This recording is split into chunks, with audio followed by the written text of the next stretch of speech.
விடுதலை சிறுத்தைகள் கட்சியின் நிர்வாகி ஒருவர் மிகவும் ஆவேசமாக திமுகவுக்கு சவால் விடும் ஒரு வீடியோவை இணையதளத்தில் வைரலாகி வருகிறது. இது தற்போது அரசியல் வட்டாரத்தில் பரபரப்பை ஏற்படுத்தி உள்ளது. அவர் பேசும்போது, திருமாவளவன் யாரை கை காட்டுகிறாரோ அவர்தான் தமிழ்நாட்டின் முதலமைச்சர். திமுகவுக்கு தைரியம் இருந்தால், துணிச்சல் இருந்தால் திராவிட முன்னேற்ற கழகத்திற்கு விசிக தேவையில்லை என்று சொல்லட்டும், பார்ப்போம். எந்த கும்பனாலும் அப்படி சொல்ல முடியாது.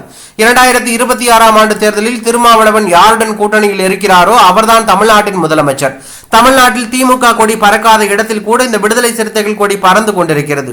மேலும் தைரியம் இருந்தால், திராணி இருந்தால், தெம்பு இருந்தால் அடுத்து வரும் 2026 ஆண்டு தேர்தலில் திமுக விசிகவுடன் கூட்டணி கிடையாது என்று சொல்லட்டும், பார்ப்போம் என்று ஆவேசமாக பேசியுள்ளது பரபரப்பையும் அதிர்ச்சியும் ஏற்படுத்தி உள்ளது.